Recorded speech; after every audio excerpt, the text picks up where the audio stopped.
तो गाइज आज की वीडियो में हम करने वाले हैं Hindu minority and guardianship act 1956। ठीक है, तो जो भी हिंदू माइनॉरिटी एक्ट हो या फिर गार्डियनशिप एक्ट हो, ये सब हमारा हिंदू लॉ फैमिली लॉ के अंडर आता है। तो चाहे हिंदू लॉ फैमिली लॉ या कोई भी एक्ट हो, चाहे वो सक्सेशन एक्ट हो, इनहेरिटेंस एक्ट हो, अडॉप्शन एक्ट हो, मेंटेनेंस एक्ट हो, जो भी हिंदू एक्ट हो, हिंदू लॉ के अंदर कोई भी ऐसा एक्ट हो, ठीक है, तो उसकी एप्लीकेबिलिटी कहाँ तक रहती है, एम्प्लाई कहाँ तक होती है, ओनली हिंदूज तक एम्प्लाइज होती है। ठीक है, जो वो हिंदू है उन पर ही ये एक्ट लागू होंगे, हिंदू के अलावा किसी पर भी एक्ट लागू नहीं होंगे। हिंदू वो किस किस को इंक्लूड कर रहे हैं, सिख को, जैन को, बुद्धिस्ट को, सबको इंक्लूड कर रहे हैं, but it should be Hindu. कोई वो मुस्लिम नहीं होना चाहिए, वो पारसी और ज्यूज क्रिश्चियंस इन सबको इंक्लूड नहीं कर रहे हैं। ठीक है, तो ये जो है ये एप्लीकेबिलिटी है। अब हिंदूज कौन होते हैं, हिंदूज में ये सिख्स, जैन्स, बुद्धिस्ट तो इंक्लूड हो रहे हैं, वो भी लोग होंगे इंक्लूड जो कि अपने रिलीजन को हिंदू मानते हैं।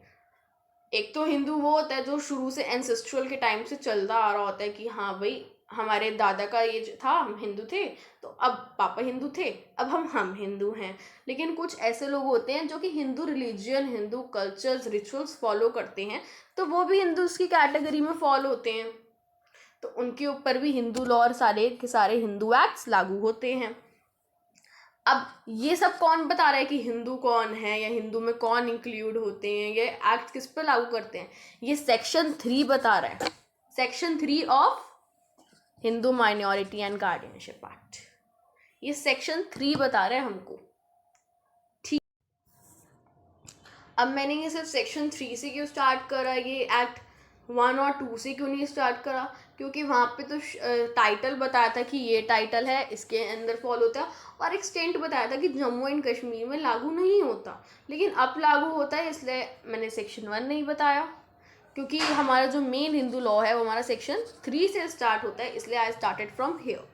ठीक है, if you are a law student तो आपका जो मेन इन एग्जाम्स के पॉइंट ऑफ व्यू से ऑल्सो सेक्शन 3 से इट विल बी स्टार्ट। ठीक है, तो अगर अब हम बात करें कि ये हिंदू जो है, इसमें Hindu minority and guardianship act में, ठीक है, अब ये एक्ट भी किनको किनको जाएगा, सिर्फ हिंदुओं के बच्चों को जाएगा ना। माइनॉरिटीज़ में माइनॉरिटी क्या होते हैं, जो माइनर बच्चे होते हैं। अब हम कैसे पता लगाएं ये माइनर बच्चे हैं, मतलब किस किस को माइनर की कैटेगरी में डालेंगे, तो उसके लिए जी एक डेफिनेशन भी आ गई है ये रही। ठीक है, डेफिनेशन क्या कह रही है कि minor is a person who has not completed the age of 18 years. अब 18 ईयर्स की एज कंप्लीट नहीं करी एक पर्सन ने, तो वो बच्चा हुआ, वो जुवेनाइल हुआ, उसे किड बोलेंगे, तो वो एक माइनर की कैटेगरी में आ गया। अब ये डेफिनेशन किसने बनाई, ये डेफिनेशन सेक्शन 4 के अंदर आई।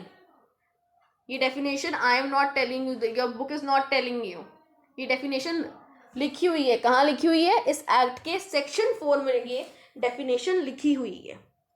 ठीक है, सिर्फ इतना ही नहीं लिखा हुआ, क्योंकि ये माइनॉरिटी एंड गार्डियनशिप एक्ट है, तो माइनर आपको पता चलेगा कि माइनर यहाँ पे किसको कहा गया है, यहाँ पर गार्डियन को, क्योंकि इस एक्ट में माइनर को डिफाइन करा गया है अच्छे से कि माइनर इसे कहा गया है इस एक्ट में, तो इसी एक्ट के अंदर ही, इसी सेक्शन के अंदर ही गार्जियन को भी डिफाइन किया गया है कि गार्जियन किसे कहा गया है और किस वे में कहा गया है।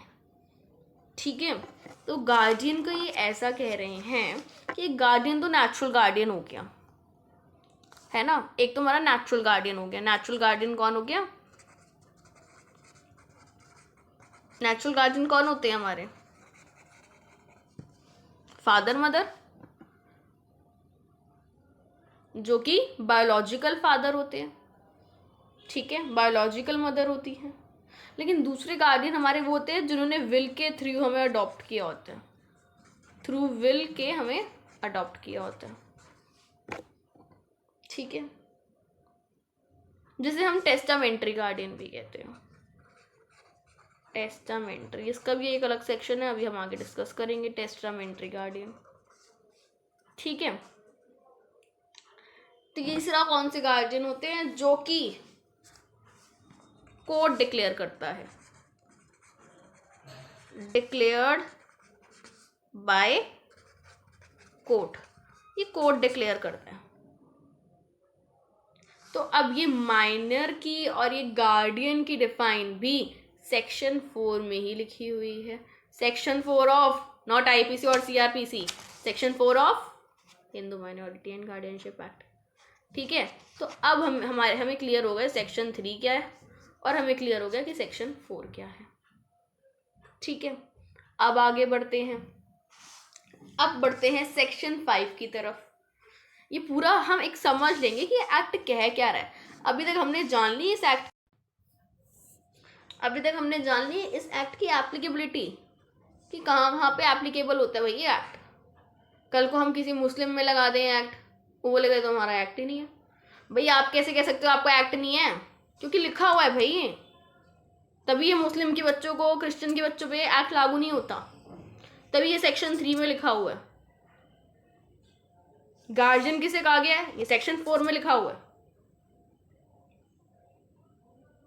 तो ये सारी चीजें लिखी हुई हैं, तभी इनको लीगल तरीके से फॉर्मेशन करके लॉ की नज़रों में सही मानी गई है, क्योंकि ये चीज़ें लिखी हुई हैं। अब सेक्शन 5 की अगर तरफ हम देखें तो सेक्शन 5 क्या कहता है, इसको हम एक स्टोरी की तरह समझेंगे कि होता क्या है, ये एक्ट कहता क्या है, सो दैट हम for a long period of time ना भूलेंगे।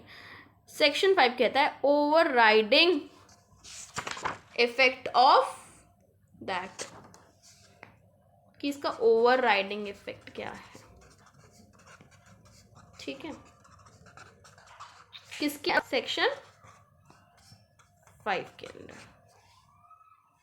ठीक है, अब है क्या इसका ओवर राइडिंग इफेक्ट, वो देखते हैं। अब ओवर राइडिंग इफेक्ट क्या कहता है इस एक्ट का, कि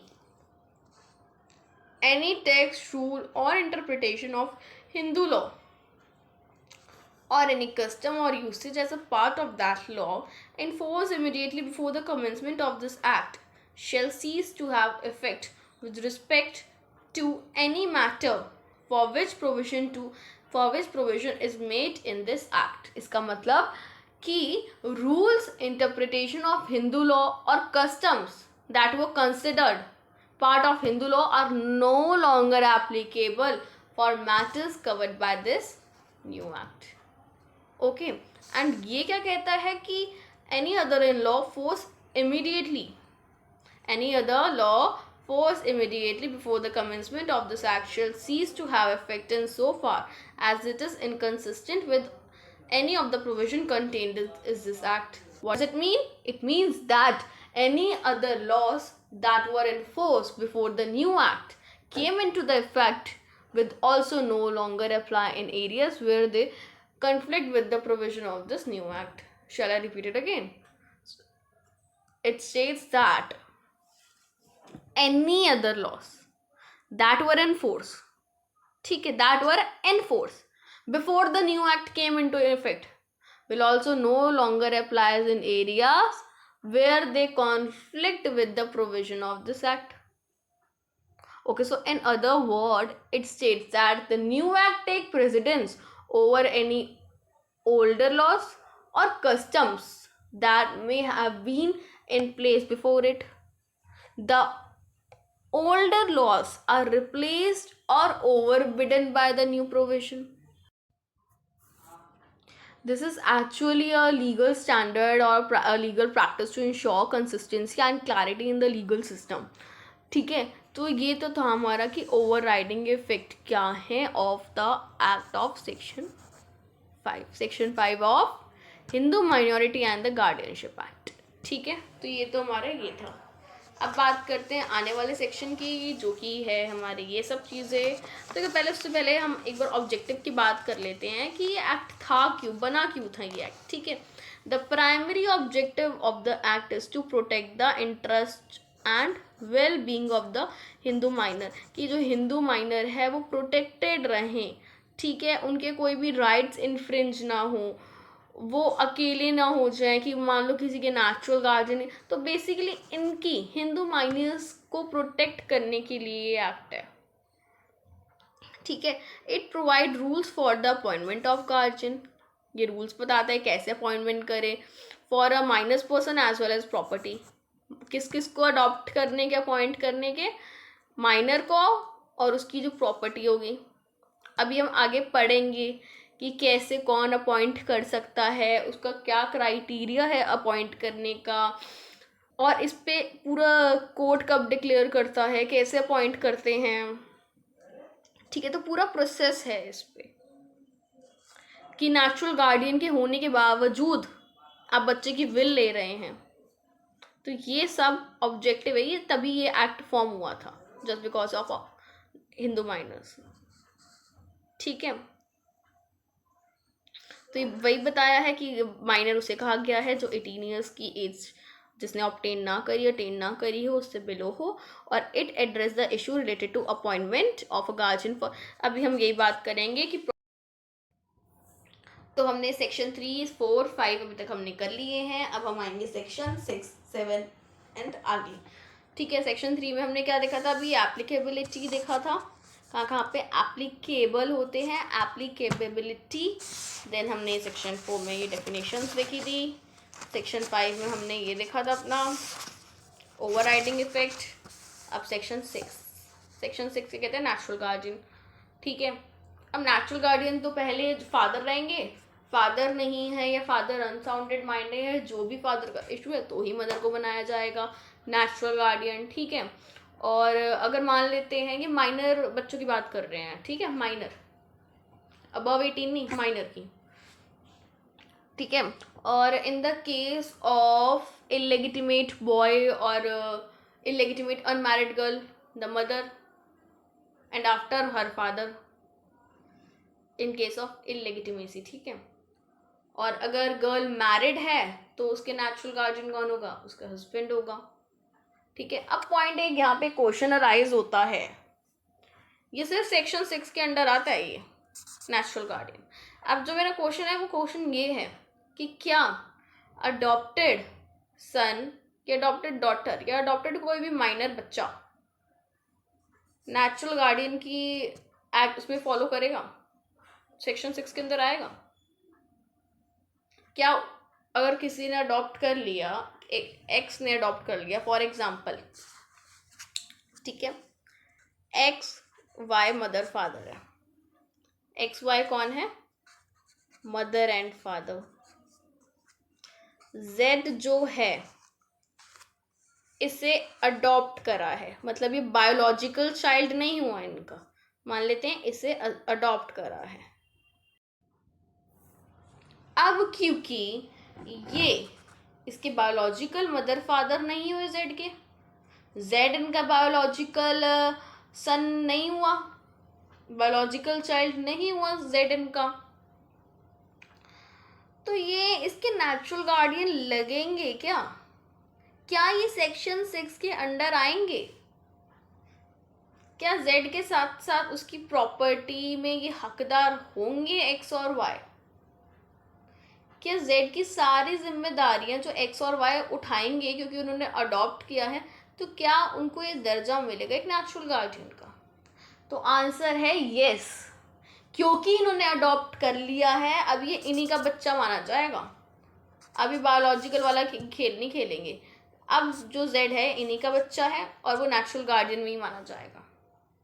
फिर क्योंकि इन्होंने पूरे एग्रीमेंट के साथ इसको अडॉप्ट करा है, लीगली अडॉप्ट करा है इसको, तो कोई फलाना नहीं आ सकता कि जेड पर अपना हक जताने के लिए, इसीलिए इनको नेचुरल गार्डियन में माना गया। बट सेक्शन 6 नहीं, नेचुरल गार्डियन का सेक्शन 7 जो कि अलग से इसी के लिए फॉर्म है। सेक्शन 6 जो था वो इनके लिए था जो ऑलरेडी मदर फादर हैं, नेचुरल गार्डियन का ये सेक्शन 7 है। किस नाम से है? दो नेचुरल गार्डियन के सेक्शन है, सेक्शन 6 में लिखा हुआ है natural guardian of a Hindu minor, ठीक है।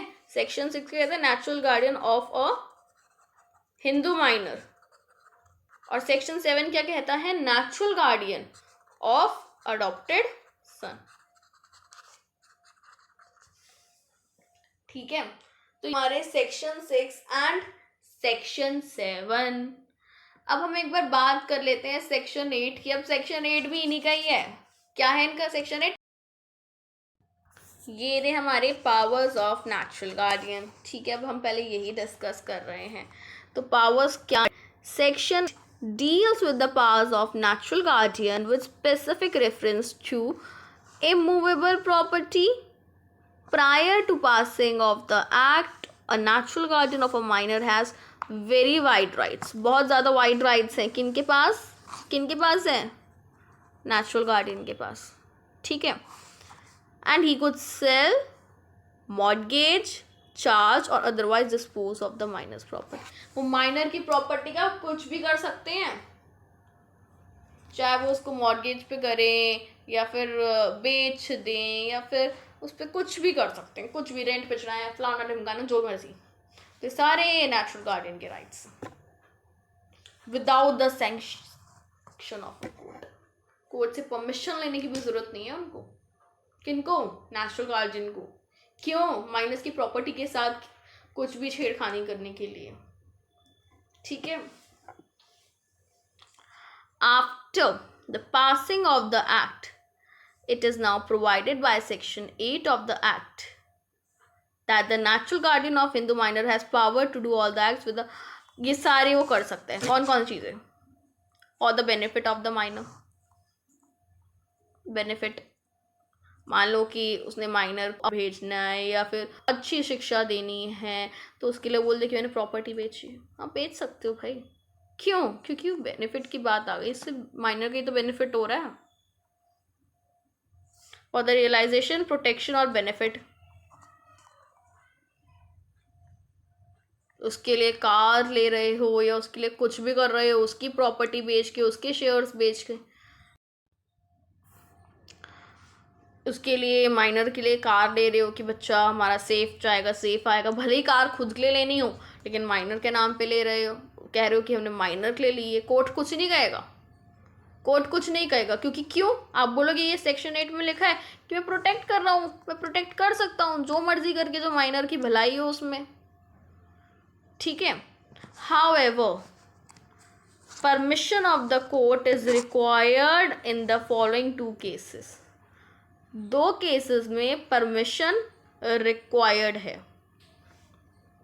पहला केस क्या है? Case where the guardian wishes to mortgage or charge or transfer by sale, gift, exchange any part of the immovable property of the minor। ठीक है, अगर उसे किसी को भी उसकी प्रॉपर्टी सेल करनी है, गिफ्ट करनी है, एक्सचेंज करनी है, आपस में कुछ भी करना है प्रॉपर्टी के साथ, तो उसको कोर्ट की परमिशन रिक्वायर्ड है। अब वो यहाँ पे कह रहे हैं कि परमिशन रिक्वायर्ड है भाई, लेकिन वो माइनर के बेनिफिट के लिए कुछ भी कर सकता है, लेकिन वो प्रोटेक्शन बेनिफिट के लिए कुछ भी कर सकता है। तो कोर्ट तो अलाउ कर ही देगी यहाँ पे भी, अगर यही सब हम पॉइंट्स बोलेंगे तो। Cases where that guardian wish to lease any part, rent पे चढ़ाना चाहते हो भाई उसकी प्रॉपर्टी को, माइनर की प्रॉपर्टी को, ज़्यादा से ज़्यादा 5 साल के लिए या 1 साल, मतलब 5 साल से ज़्यादा के लिए, या फिर मोर देन 1 ईयर, तो आपको क्या करना पड़ेगा? कोर्ट की परमिशन लेनी पड़ेगी। अब यहाँ देखते हैं यहाँ क्या लिखा है कि section 8 also clarifies that in no case can the natural guardian bind the minor by a personal covenant. The position under the guardian and the wards is also the same. Guardian and wards is also the same. It may also be noted that the court permission is necessary for alienation of the minor's property. आप minus की property के साथ कुछ भी करो, आपको court की permission लेनी ज़रूरी है, नेसेसरी है। लेकिन अगर आप खरीद रहे हो माइनर के नाम पे प्रॉपर्टी, तो आपको कोर्ट की परमिशन लेने की कोई ज़रूरत ही नहीं है, क्योंकि आप ले रहे हो। बट अगर आप उसकी प्रॉपर्टी के साथ, एक माइनर की प्रॉपर्टी के साथ जो अपना डिसीजन खुद नहीं ले सकता, उसने अपनी एज ही अटेन नहीं करी है, उसके पास इतनी नॉलेज ही नहीं है, कुछ उसको पता ही नहीं है इन चीज़ों का, तो आप उसके बिना परमिशन के, तो दूर की बात, आप कोर्ट की बिना परमिशन के भी उसकी प्रॉपर्टी को सेल या रेंट पे देना या कुछ भी नहीं कर सकते उसकी प्रॉपर्टी के साथ। ठीक है, तो ये हमारा क्या था, सेक्शन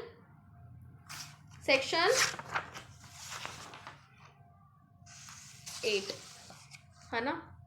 6 तो ये हो गया था, 7 के साथ सेक्शन 8 था। अब सेक्शन 9 अब हम ये करेंगे जो कि है हमारा टेस्टामेंट्री गार्डियन, है ना। सेक्शन 9 हमारी ये टेस्टामेंट्री गार्डियन, तो ये सेक्शन क्या हो गया हमारा 9। ठीक है, the act allows the Hindu father to appoint a testamentary guardian for his minor children through a will. The guardian's power come into effect after the father's death. तो testamentary में कुछ ऐसा सीन है कि फादर हो या ना हो या मदर, मतलब कोई ना कोई बच्चे का है ही, कोई नेचुरल गार्डियन है, उसके बाद भी विल के थ्रू अपॉइंट करवा रहे हो आप कोर्ट से, उसे हम टेस्टामेंट्री गार्डियन बोलते हैं। ठीक है, कि फादर हैं, फादर खुद चाहते हैं कि बच्चे का एक टेस्टामेंट्री गार्डियन हो जो कि बच्चे की देखभाल करे, बच्चे को मतलब सब कुछ दे दे, एजुकेशन प्रोवाइड करे। तो ऐसे कुछ फादर्स भी होते हैं जो बच्चों के लिए टेस्टामेंट्री गार्डियन अपॉइंट करते हैं। टेस्टामेंट्री गार्डियन ये जो होते हैं ये विल के थ्रू अपॉइंट होते हैं थ्रू कोर्ट। ठीक है, और गार्डियन के पास इतनी पावर्स नहीं होती टेस्टामेंट्री के पास, ये नेचुरल के पास ऑब्वियसली ज़्यादा होगी। तो इस गार्डियन को पावर कब मिलेगी, जब उसके नेचुरल गार्डियन की डेथ हो जाएगी। जैसे फादर की डेथ हो गई तो यहाँ पर गार्डियन को तब पावर जाकर मिलेगी, उससे पहले बिफोर दैट नहीं मिलेगी। तो ये हमारा जो टेस्टामेंट्री गार्डियन है ये किस में आता है, सेक्शन 9 में आता है। ठीक है, अब हम एक चीज़ ये देखते हैं कि इसमें क्या लिखा हुआ है। इसमें लिखा हुआ है कि टेस्टामेंट्री गार्डियन और पावर्स एक में ही लिखी हुई हैं एंड देयर पावर, सेक्शन 9। ठीक है, जैसे कि उसके लिए एक अलग एक्ट था, नेचुरल गार्डियन में एक अलग ही एक्ट बनाया था पावर्स के लिए, इसमें ऐसा कुछ भी नहीं है। क्या लिखा है इसमें, section 9 of the act has introduced some important changes in the law relating to testamentary guardian of a Hindu minor. Prior to the passing of the act, Hindu father could nominate a guardian of his child. Hindu father जो है खुद select कर सकते हैं, so as to exclude even the mother from the guardianship. Mother को हटाकर भी Hindu father कोई और गार्जियन। यहाँ एक बहुत ही इंपॉर्टेंट चीज़ लिखी है, even in cases where the father was dead the mother did not have the power to appoint a testamentary guardian, that is a guardian appointed by under a will. ठीक है, तो अगर मान लेते हैं किसी केस में फादर जो हैं उनकी डेथ हो गई है तो मदर के पास इतनी पावर नहीं है कि वो एक टेस्टामेंट्री गार्डियन जो है अपॉइंट कर ले। ठीक है, section 9 now provides that a Hindu father who is entitled to act as a natural guardian of his minor legitimate child may be by will or appoint a guardian for the person. या तो कुछ father होते हैं तो सिर्फ अपने बच्चे के लिए अपॉइंट करते हैं, कुछ फादर होते हैं सिर्फ प्रॉपर्टी के लिए अपॉइंट करते हैं, और कुछ फादर होते हैं दोनों चीज़ों के लिए ही टेस्टामेंट्री गार्डियन अपॉइंट कर लेते हैं, बच्चे के लिए भी और बच्चे की प्रॉपर्टी के लिए भी। However, no testamentary guardian can be appointed by the father of the undivided interest of the minor in the joint family property. लेकिन अनडिवाइडेड इंटरेस्ट के लिए कोई भी टेस्टामेंट्री गार्डियन अपॉइंट नहीं कर सकता। टेस्टामेंट्री गार्डियन इस चीज़ के लिए अपॉइंट होते ही नहीं है। Testamentary guardian under the above provision has no effect if the father dies before the mother, because in that case अगर फादर मदर से पहले डेथ हो जाती है फादर की, because in that case the mother automatically becomes the natural guardian under section 6. However, such an appointment would revive if the mother dies thereafter. फिर वो जो है तभी रिवाइव करेगा टेस्टामेंट्री गार्डियन, अगर मदर की भी डेथ हो जाती है बाद में तो।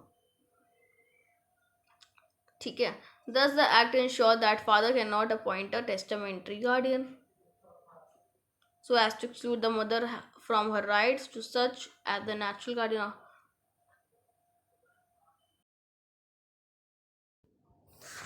टेस्टामेंट्री गार्डियंस के पास जो पावर्स होती हैं वो सारी होती है नेचुरल गार्डियन वाली, लेकिन तभी नेचुरल गार्डियन वाली उसको पावर मिलती है जब नेचुरल गार्डियन की डेथ हो जाती है। और कुछ केसेस में कुछ विल के अंदर रिस्ट्रिक्शन भी लिखी आती है कि हाँ ये चीज़ें नहीं करनी, तो वो जो है पावर्स जो है टेस्टामेंट्री की वो थोड़ी बहुत विल पर भी डिपेंड करती है। नेचुरल गार्डियन वाली होती हैं उसमें से कुछ हटा भी देते हैं कि नहीं ये नहीं कर सकते, ये नहीं कर सकते। तो मेन जो है पावर्स जो है टेस्टामेंट्री की वो विल पर डिपेंड करती है, बट इनको मिलती वही पूरी नेचुरल गार्डियन वाली है। ठीक है, नेचुरल गार्डियन थोड़ी लेस ही हो गई अगर रिस्ट्रिक्शंस डाल दिया, कुछ डाल दिया तो ये सीन होता है पावर्स का। तो बेसिकली अभी हम इतने ही समझ लेते हैं कि टेस्टामेंट्री गार्डियन वो होते हैं जो कि मतलब उनके नेचुरल गार्डियन के होते हुए भी मतलब खुद बच्चे की जो है कस्टडी लेते हैं। ठीक है, बट उनके पास इतने ज़्यादा पावर्स नहीं होते जो नेचुरल गार्डियन के पास पावर होते हैं। उनके पास पावर तब आते हैं जब उनके जो भी नेचुरल गार्डियन है, फादर है फॉर एग्जांपल, तो उनकी डेथ हो जाती है। पावर्स की बात कर लेते हैं एक बार, उनकी पावर्स कितनी कम है। जो हम पावर्स की बात कर रहे थे देर से, हाँ देखो उसमें ये होता है appointed through a will, responsibility, powers नहीं वैसे बता रही हूँ टेस्टामेंट्री का, appointment through a will, responsibility, authority, court approval, termination of a guardianship. तो हम सेक्शन 9 तक पढ़ चुके हैं। क्या क्या पढ़ चुके हैं हम लास्ट? टेस्टामेंट्री गार्डियन और उसकी पावर्स के बारे में। अब हम देखेंगे कि सेक्शन 10 क्या कहता है। ठीक है, सेक्शन 10 कहता है in of minor to act as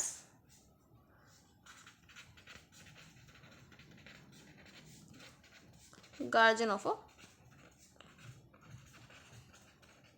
property। ये कहता है कि माइनर जो है उसको गार्जियन नहीं बना सकते। गार्जियन जो होते हैं वो माइनर्स नहीं बन सकते। अबव 18 वाले जो हैं वो प्रॉपर्टी ऑफ गार्जियन बन सकते हैं। But a minor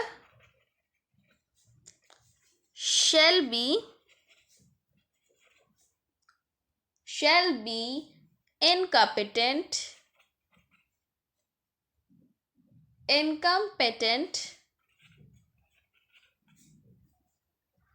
to act as guardian of property of any minor। मतलब एक माइनर जो है दूसरी माइनर की प्रॉपर्टी पे गार्जियन नहीं बन सकता।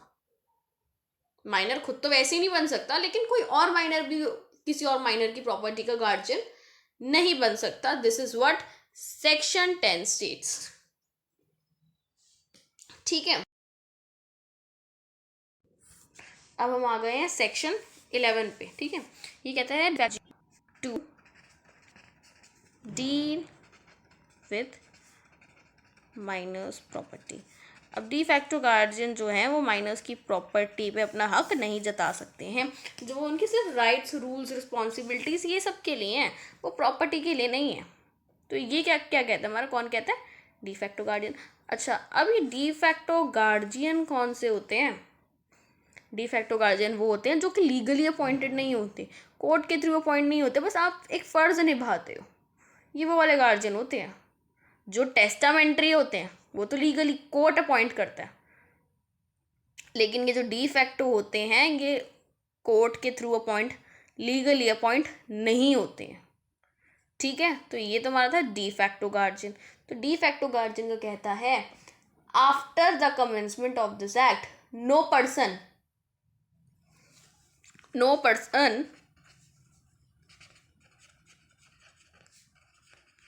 shall be entitled to dispose of or deal with. No person shall entitled to dispose of or deal with the property of Hindu or deal with the property of Hindu minor. ठीक है. Merely on the ground of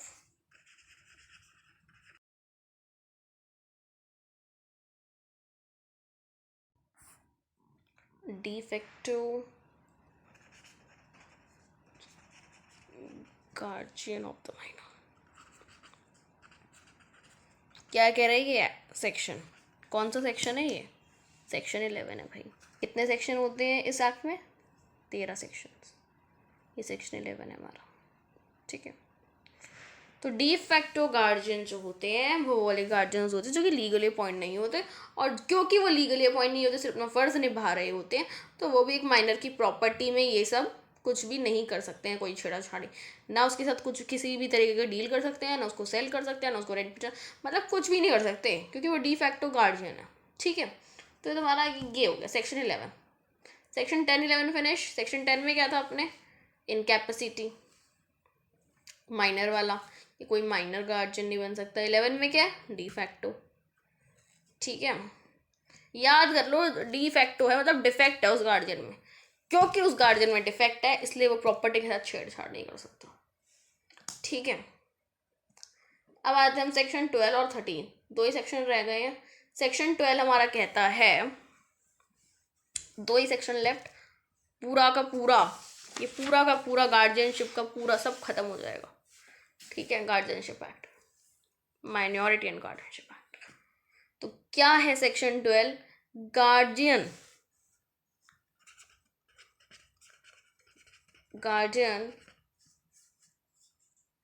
not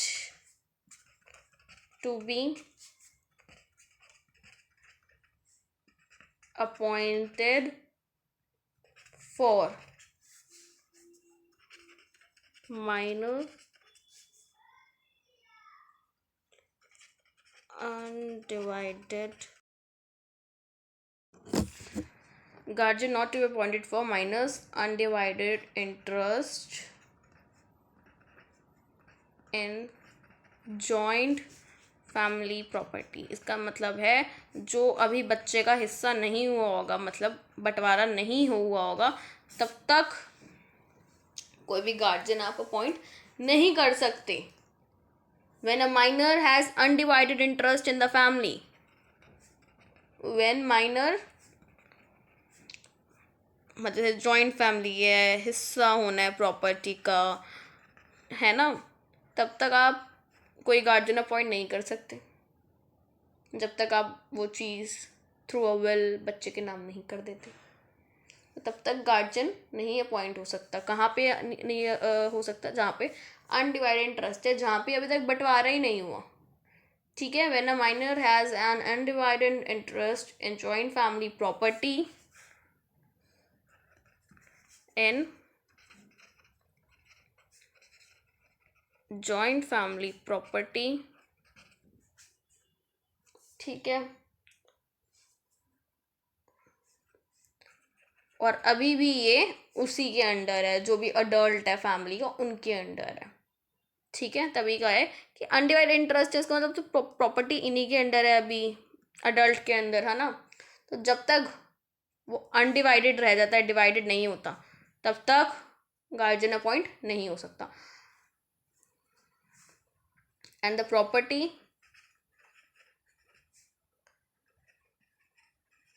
under the management of adult family member. तो क्या हम कह देंगे इसमें? Then no guardian shall be appointed for minor in respect of such undivided share. Section 12. ठीक है, last but not the least section हमारा है इधर सेक्शन 13. सेक्शन 13 क्या कहता है? Welfare of minor to be paramounted consideration with section last and final section 13. क्या कहता है ये सेक्शन 13? सेक्शन 13 ये कहता है यहाँ पर कि जो गार्जियन है, ठीक है, बच्चे की वेलफेयर के अकॉर्डिंग देखेंगे. When a court appoints someone as a guardian, ठीक है, तो सबसे क्रूशियल फैक्टर ये देखेगा वो कि बच्चे के लिए, उसकी वेलबींग के लिए क्या ये गार्जियन ठीक है. This means that the court priority to make sure the child is taken care of in the best possible way. तो सबसे पहली चीज तो वेलफेयर देखेंगे, ठीक है, सबसे पहली चीज वेलफेयर देखेंगे. दो चीज का पॉइंट, एक तो वेलफेयर, दूसरा इसी के अंदर ही कोर्ट के पास अथॉरिटी है to deny the guardianship. Courts authority to deny the, मतलब जो कोर्ट है वो गार्डियनशिप को डिनाई कर सकती है. मान लेते हैं कि कोई XYZ आ गया और वो XYZ कह रहे हैं बच्चा मेरे साथ अच्छा रहता है, खुश रहता है. XYZ उसने अपनी पूरी फाइल मेंटेन करके कोर्ट के सामने ले आया, बट स्टिल कोर्ट के पास राइट है उसकी गार्डियनशिप को हटाने का. अगर गार्डियनशिप मिल गई है और बच्चा वो देख रहे हैं कि इंटरेस्ट नहीं है इसमें, यस, तो भी राइट है कि इसकी गार्डियनशिप को छीन लेने का. ठीक है, तो यहाँ पर हम इसके अंदर पॉइंट ऐसा लिख सकते हैं कि even if there are laws that say a person is entitled to be a guardian, laws भी कह रहे हैं the court can still decide not to appoint them as guardian. Court फिर भी डिसाइड कर सकता है कि if the court believes that it would not be in the best interest of the child. अगर कोर्ट को ऐसा लगता है so they will choose based on what's best for the child. तो वो वही देखेंगे कि क्या बेस्ट है चाइल्ड के लिए, हम उसे वही दें. तो इसी के साथ हमारा जो था ये पूरा का पूरा the Hindu minority and guardianship act 1956 समाप्त होता है. So thank you for this section.